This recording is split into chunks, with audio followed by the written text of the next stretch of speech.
No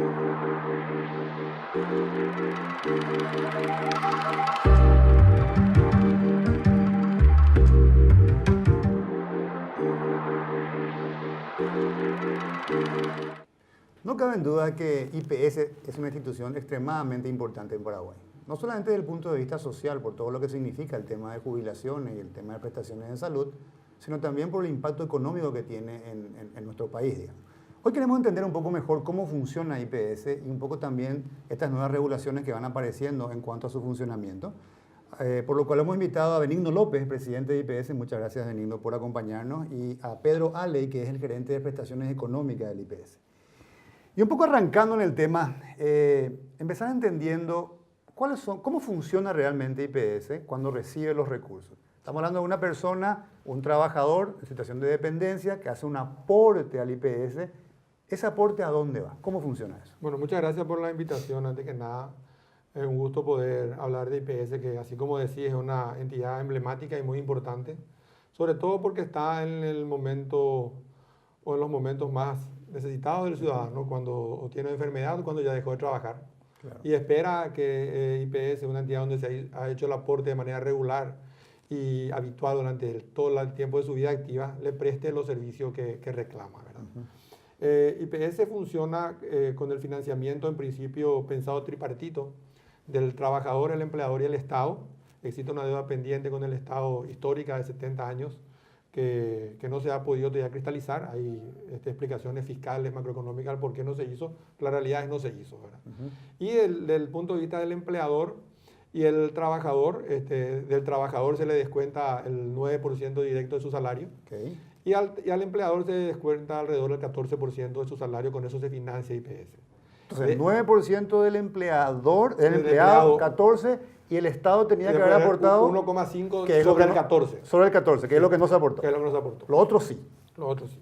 Se aporta regularmente. IPS recauda regularmente entre 400 y 430 mil millones de guaraníes al mes. 430 mil. Okay. De ese dinero recaudado va un 39% a salud, un 50 y pico por ciento a jubilaciones, un 6% a gastos administrativos. Son los tres destinos. Son los tres destinos básicos que tiene. 56% para financiar todo lo que es jubilación, 39% solo para salud, y el resto para gastos administrativos.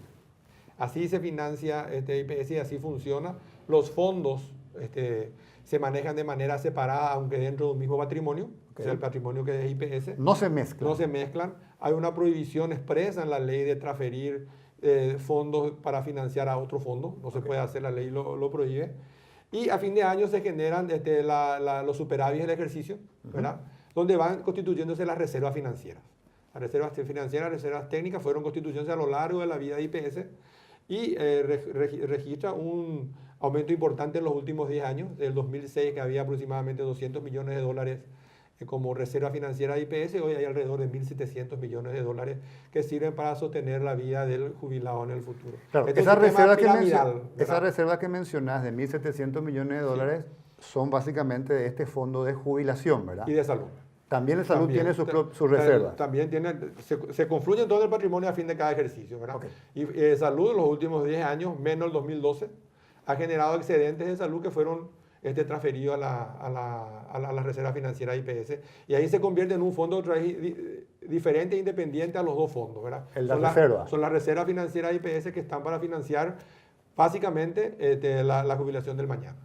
Una pregunta ahí, Pedro, porque lo hemos conversado anteriormente. Hablando ahora básicamente del tema de jubilación.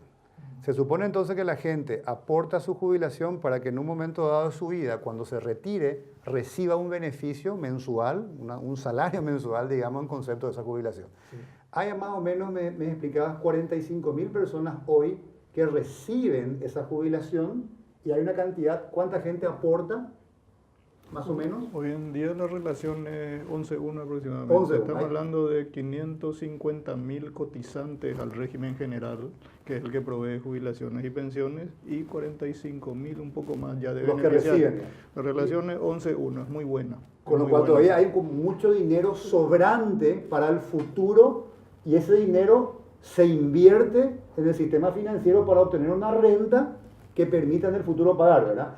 Y ustedes hicieron ya un cálculo, ¿cuándo más o menos esa reserva ya no va a ser suficiente, de acuerdo a los cálculos, para sostener a los jubilados futuros.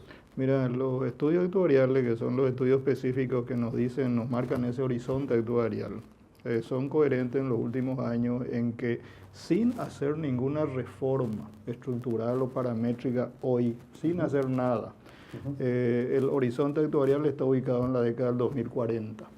Momento en el que se cruzan ingresos con egresos y se empezará a usar las reservas técnicas para el pago de los beneficios.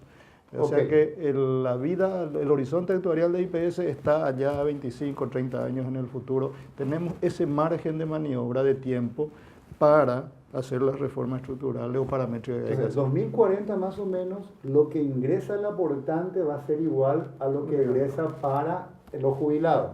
Y ahí hay que empezar a usar la reserva que se fue acumulando, que va a ser, hoy es 1.700 millones, dentro de 25 años va a ser, no sé, X. Sí, hoy no hacemos nada. Sí, no hacemos nada. Y después también esa reserva se va acabando, ¿verdad? Por supuesto. ¿Y eso más o menos cuándo, de acuerdo a los cálculos actuariales, se acaba? El último estudio actuarial indica que en esa actitud de quietismo, de no hacer nada, llegamos al 2065-70 aproximadamente.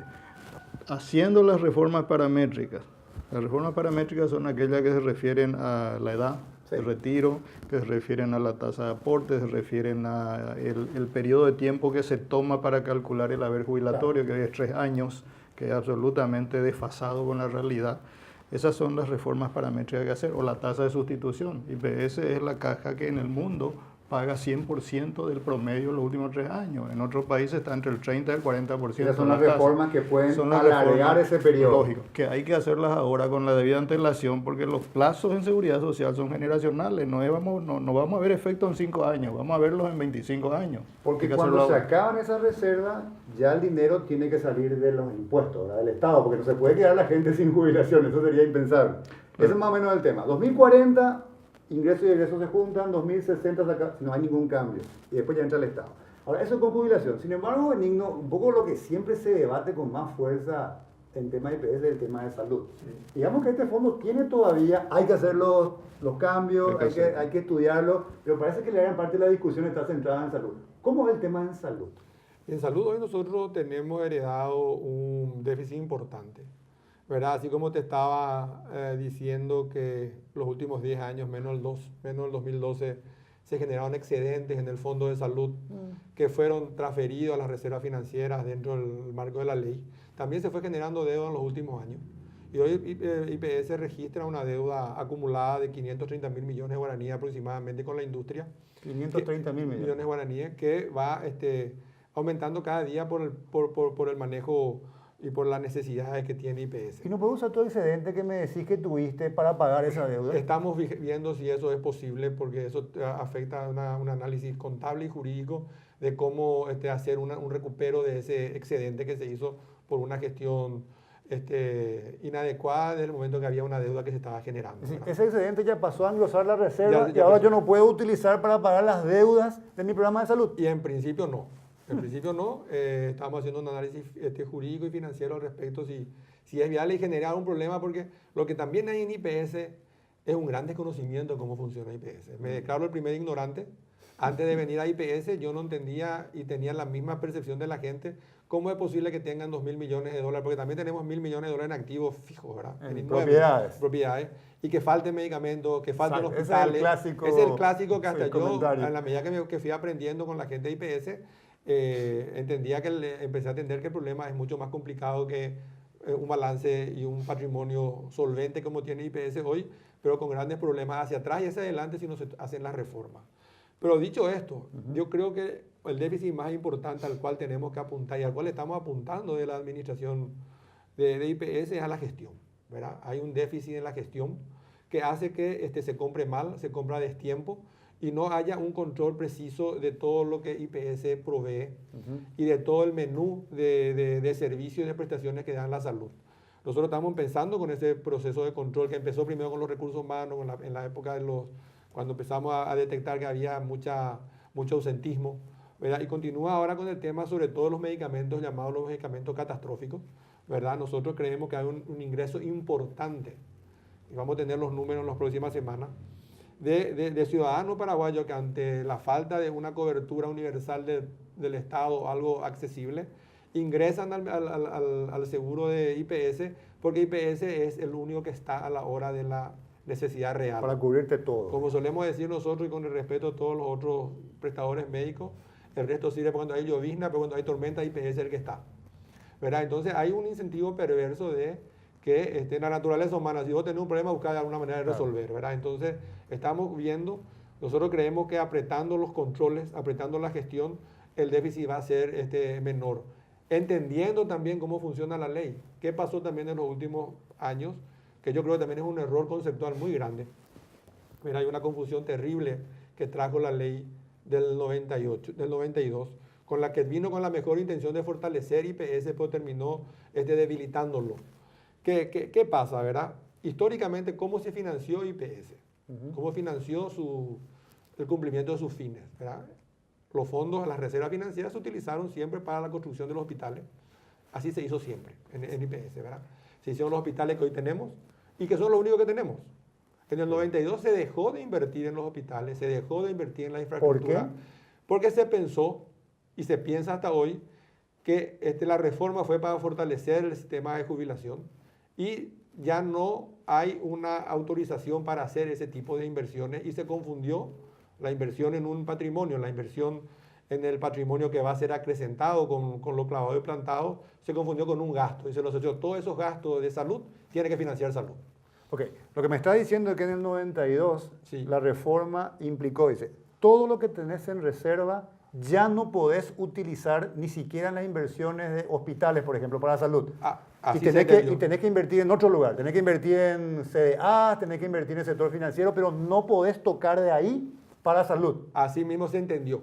Pero Sí, no es lo que dice la ley, me decís. La ley no dice eso expresamente. La ley lo que tenía antes era, como es una ley del 50, las atribuciones que tenían las autoridades eran taxativas. La ley le decía a IPS podía hacer A, B, C y D. Sí. C ya no puede hacer, E ya no puede hacer.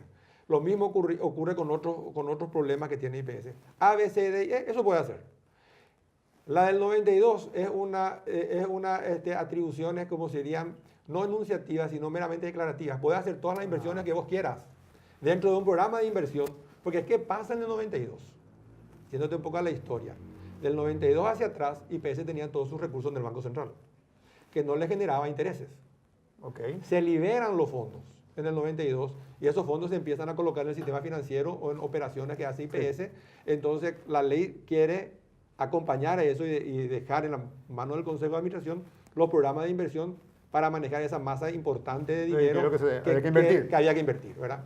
Y ahí se saca lo taxativo y se deja lo enunciativo y se deja el criterio del IPS que se entiende. Hay una norma clara en la ley de IPS de hace mucho tiempo que habla de que las reservas financieras, la renta de las reservas financieras pueden ser utilizadas, tienen que destinarse al fondo de jubilaciones, al fondo común de pensiones, sí, o fortalecer otros fondos.